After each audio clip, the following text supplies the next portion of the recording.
বাংলা চলচ্চিত্রের 90-এর দশক একদিকে বাণিজ্যিক সাফল্যের স্বর্ণ সময়, অন্যদিকে নতুন তারকার উত্থানের গল্পে ভরপুর এক অধ্যায়। সেই সময়ে আলোচিত জুটির তালিকায় সবার ওপরে ছিলেন নাঈম ও শাবনাজ। তাদের অভিনীত চাঁদনি ছবিটি মুক্তির পরই বক্স অফিসে ঝড় তোলে, সিনেমা হলগুলোতে দর্শকের ঢল নামে, আর এই জুটি হয়ে ওঠে প্রযোজক পরিচালকদের প্রথম পছন্দ। এই সাফল্যের ঢেউয়ের ওপর ভর করে নতুন পরিকল্পনায় নামেন পরিচালক শেখ নজরুল ইসলাম। তিনি চাইলেন একই জুটিকে নিয়ে আরও একটি ছবি বানাতে। চাঁদের আলো গল্প লেখা শেষ, চিত্রনাট্য প্রস্তুত, শুটিং এর তারিখও চূড়ান্ত। সবকিছু যেন পরিকল্পনা মাফিক এগোচ্ছিল, কিন্তু ঠিক এই সময়ে ঘটে এক অপ্রত্যাশিত ঘটনা, যা বদলে দেয় পুরো ছবির ভাগ্য, এমনকি বদলে দেয় একজন অভিনেতার জীবন।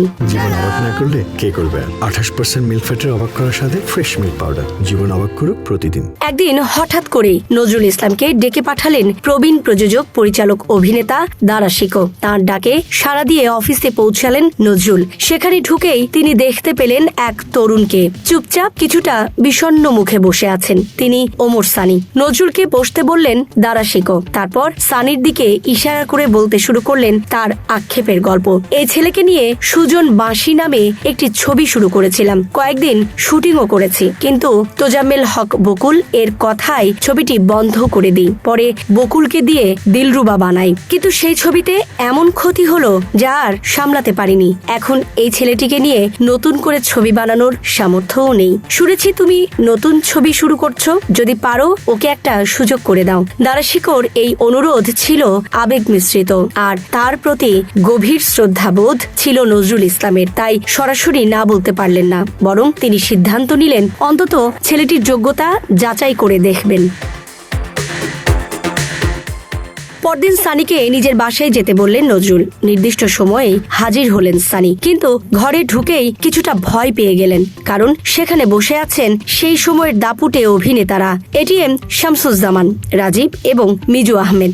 এক প্রকার পরীক্ষার মঞ্চ যেন তৈরি হয়ে আছে। নজরুল সবাইকে সানির সঙ্গে পরিচয় করিয়ে দিলেন। এরপর তাকে কয়েকটি দৃশ্যে অভিনয় করে দেখাতে বলা হলো। ক্যামেরা না থাকলেও পরিস্থিতি ছিল যেন ক্যামেরার সামনেই। সানি নিজের সেরাটা দেওয়ার চেষ্টা করলেন। সংলাপ, আবেগ, শরীরী ভাষা সবকিছু মিলিয়ে তিনি এমন পারফরমেন্স দিলেন যা উপস্থিত সবার মন জয় করে নেয়। একে একে সবাই তাকে বাহবা দেন।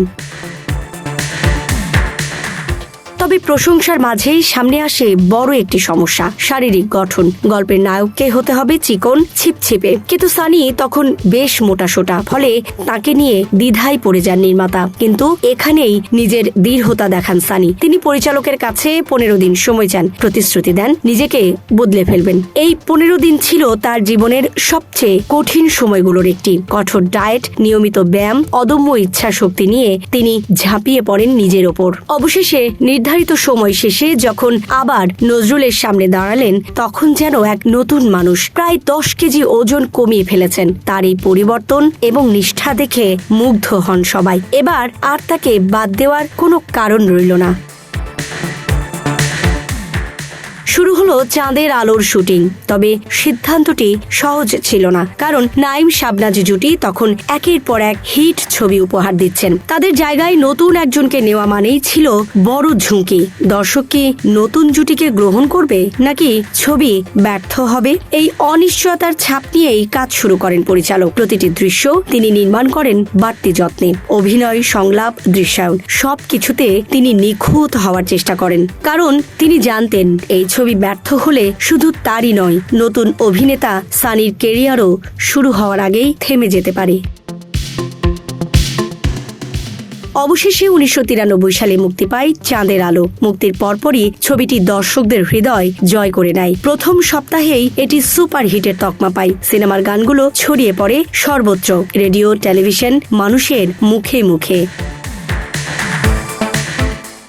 আর এই সাফল্যের কেন্দ্রবিন্দুতে উঠে আসেন ওমর সানি। যে তরুণ একসময় সুযোগের অভাবে হতাশ হয়ে বসেছিলেন, তিনিই হয়ে ওঠেন নতুন প্রজন্মের তারকা। চাঁদের আলো শুধু একটি সফল ছবি নয়, এটি এক অভিনেতার পুনর্জন্মের গল্প, এক পরিচালকের সাহসী সিদ্ধান্তের গল্প, আর বাংলা চলচ্চিত্রের ইতিহাসে এক অনন্য মোড় ঘোরানোর কাহিনী।